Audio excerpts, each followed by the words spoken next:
바울은 재림을 기다리며 종말을 사는 성도들의 삶이 어떠해야 하는가에 대해서 다음과 같이 권면하고 있습니다. 첫째, 사랑 안에서 귀히 여기며 너희끼리 화목하라 그랬습니다. 12절로 13절 말씀인데 13절을 봅니다.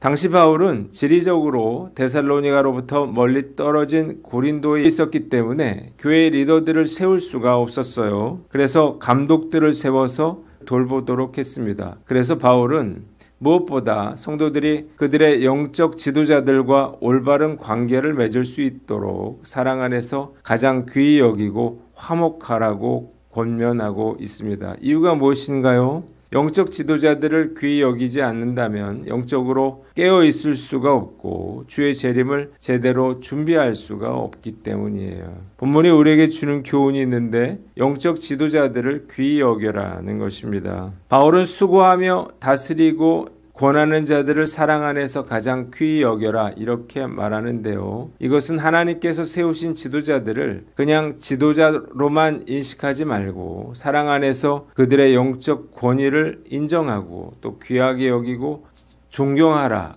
라고 말하는 것입니다. 각 교회마다 목회자들이 성도들을 위해서 행하는 수고와 노력과 희생을 성도들은 귀하게 여길 줄 알아야 하는 것입니다. 목회자들은 성도들에게 고용된 자가 아니에요. 영적 리더로서 하나님께서 세워주신 분들을 섬기는 자들이죠. 그래서 목회자들을 함부로 대해서는 안 되는 것입니다. 또한 목회자들과 좋은 관계를 유지해 나가는 것이 중요합니다. 목회자들과 관계가 나쁘면요, 절대로 좋은 신앙을 유지해 나갈 수가 없기 때문이에요. 오늘 난 어떤가? 이 자신 살펴보고 목회자들을 귀히 여기고 또 좋은 관계를 유지해 나가는 저와 여러분들 되시기를 바랍니다. 두 번째는 서로 화목하라는 거예요.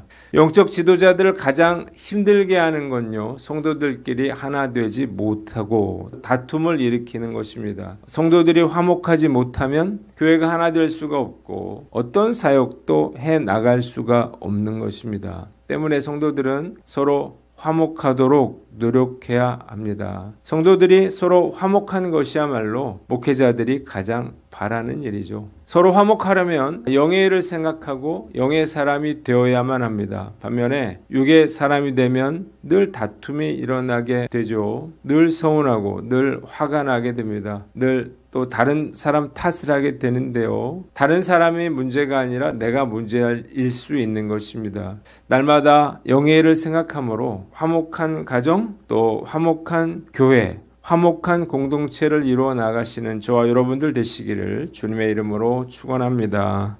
두 번째 14절로 15절 말씀인데 14절을 봅니다. 권계하고 격려하며 오래 참으라고 했습니다. 바울은 삶이 무질서하고 게으른 이들은 경고하고 소심한 이들은 위로하고 또 마음이 나약한 자들을 격려하고 힘이 없는 자들을 붙잡아 주라고 말하고 있습니다. 그러나 동시에 모든 사람에 대해 오래 참으며 악을 선으로 갚으라고 말하고 있습니다. 본문이 우리에게 주는 교훈이 있는데 적절하게 도와라는 거예요. 말씀을 묵상하면서 우리가 속한 공동체 안에서 저는 사람들을 어떻게 대하고 있는가를 돌아봅니다. 제가 경고하고 격려하고 붙들어줘야 할 지체는 누구일까? 각 사람의 상황을 잘 헤아려서 적절한 도움을 주는 게 중요하다. 그런 생각이 들어요. 경고하고 격려하고 붙들어 주는 것들 중에 제가 가장 어렵게 생각하는 건요, 경고하는 일이에요. 그냥 스스로 잘 알아서 깨닫고 돌이키기를 바라는 마음으로 내버려 두는 경우가 많아요. 그런데 만일 사도 바울이 저와 같았다면요, 데살로니가서는 존재할 수가 없었을 것입니다. 오늘 난 어떤가 돌아보고 바울처럼 상황에 맞게 경고할 것은 경고하고 격려할 것은 격려하는, 또 붙들어줄 것은 또 붙들어주는 영적 리더가 되시기를 주님의 이름으로 축원합니다. 두 번째는 오래 참고 악을 선으로 갚아라는 거예요. 경고하고 격려하고 붙들어주기 위해서는 인내가 필요하죠. 듣기 싫어할 뿐더러 선을 악으로 갚는 사람들도 있기 때문이에요. 참아주어야 하고 억울한 일을 당한다 하더라도 악을 선으로 갚을 줄 알아야 하는데 이것은 결코 쉬운 일은 아닙니다. 그러나 생각해 보면요. 제가 지금의 제가 될 수 있었던 것은 누군가 저를 오래 참아주고 또 선으로 대해 주었기 때문일 것입니다. 오늘 난 어떤가 살펴보고 힘들더라도 인내와 선으로 경고하고 격려하고 붙들어줄 수 있는 믿음의 사람이 되시기를 주님의 이름으로 축원합니다. 세 번째는 16절로 18절 말씀인데요. 항상 기뻐하고 쉬지 말고 기도하고 범사에 감사하라는 것입니다. 이것이 바로 뭐라는 거예요? 하나님의 뜻이라는 것입니다. 주님의 재림을 기다리며 종말을 사는 성도들에게 사도 바울은 항상 기뻐하고 쉬지 말고 기도하고 범사에 감사하라고 말하고 있습니다. 본문이 우리에게 주는 교훈이 있는데 첫째로 항상 기뻐하라는 거예요. 길을 지나가는 사람들의 얼굴을 보면요. 행복해 보이는 분들이 그리 많지 않습니다. 대개는 무표정하거나 화가 나 있거나 굉장히 어두운 얼굴을 하고 있습니다. 충분히 이해할 수 있죠. 우리가 살아가는 세상이 너무나 각박하기 때문이에요. 그래서 여유가 없고 쉽게 다툼이 일어나고 있습니다. 그러나 바울은 항상 기뻐하라고 이야기하고 있는데 이 말은 매우 중요합니다. 우리가 항상 기뻐하려고 노력할 때 기쁘고 행복한 인생을 살아갈 수가 있기 때문이에요. 돌아보니 근심 걱정이 없는 때가 없었지만 그래도 지금까지 무탈하게 살게 하셨음을 깨닫게 됩니다. 예전에 웃으면 복이 와요 라고 하는 프로가 있었는데요. 어려웠던 시절에 시민들을 웃음으로 위안을 주는 그러한 프로였습니다. 웃으면 복이 온다 라고 하는 말은 틀린 말 같지 않습니다. 웃으면 행복해지고 행복한 것이 바로 축복이기 때문이에요. 오늘 난 어떤가 스스로를 돌아보고 오늘도 근심, 걱정, 염려를 내려놓고 항상 기뻐하는 하루를 살아가시기를 바랍니다. 두 번째는 쉬지 말고 기도하라는 거예요. 바울은 쉬지 말고 기도하라고 이야기하고 있는데 그 이유가 있습니다. 첫째로 우리가 쉬지 않고 기도해야만 불안을 극복할 수가 있기 때문이에요. 우리가 불안해하는 이유가 무엇인가요? 날마다 요구받고 있는 것들이 우리의 능력 이상의 것들이기 때문이에요. 여러 가지 해결해야 될 문제들이 있는데 이런 것들이 우리의 능력 이상일 때가 많아요. 그래서 우리가 불안을 느끼고 또 걱정하고 염려하는 것입니다. 또 무슨 일이 기다릴지 아무도 몰라요. 그래서 불안한 건데요. 우리가 가만히 있으면 불안감을 느끼는 게 정상이에요. 기쁨과 감사는 사라지게 되어 있습니다. 그래서 예수님도 어떻게 하셨나요? 늘 기도에 힘쓰셨다고요. 자, 예수님도 기도를 통해서 불안을 극복하셨다는 사실을 믿으시기를 바랍니다. 기도하지 않으면 불안을 이길 수가 없어요. 둘째로 기도해야 순종할 수가 있기 때문입니다. 기도를 쉬면요, 순종하기가 어려워집니다. 기도할 때 우리 마음 가운데 주님 무엇이든 순종하겠습니다 라고 하는 고백을 할 수 있는 거예요. 기도를 쉬면 순종하기가 어려워지고 또 불순종하면 마음의 평안을 잃어버리게 되는 거죠. 기도는 영적인 호흡입니다. 때문에 우리가 결코 이 기도를 쉬어서는 안 되는 거예요. 이제 무더웠던 여름이 지나가고 있는데 우리 자신을 돌아보고 무너진 기도의 단을 다시 세워 염려와 걱정을 떨쳐버리고 온전히 주님께 순종할 수 있는 저와 여러분들 되시기를 바랍니다.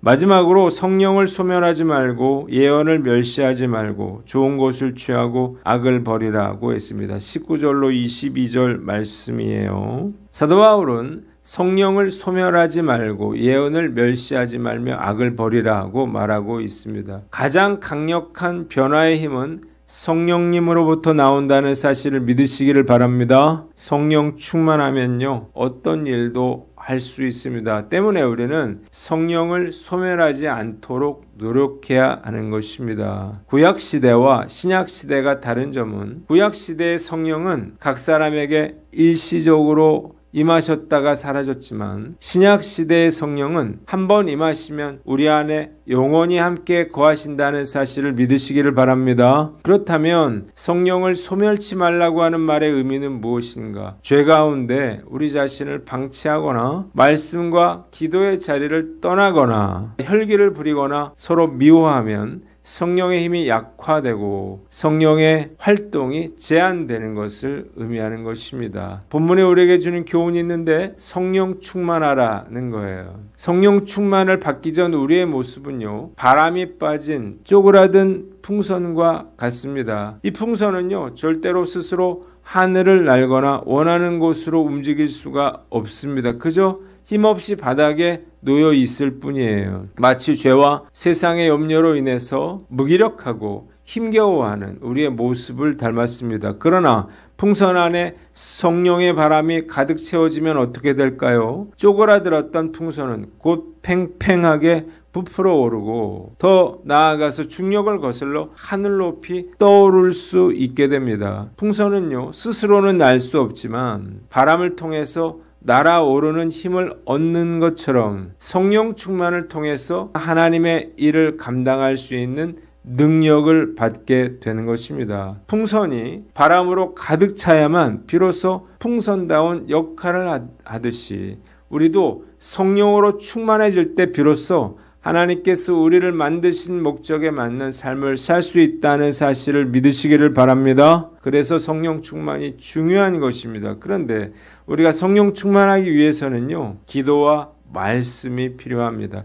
장작이 없으면 불이 꺼지는 것처럼요, 성령 충만도 기도와 말씀으로 채워지지 않으면 곧 사라지게 되어 있습니다. 어제의 은혜가 오늘의 은혜가 될 수 없는 이유죠. 모닥불에 장작을 채워 넣듯이 날마다 말씀을 묵상하고 기도를 쉬지 말아야만 성령 충만함이 유지될 수가 있는 거예요. 왜 내가 성령 충만하지 못한가에 대해서 우리가 분명히 그 이유를 깨닫고 게으름을 떨쳐버리고 성령 충만한 저와 여러분들 되시기를 주님의 이름으로 축원합니다.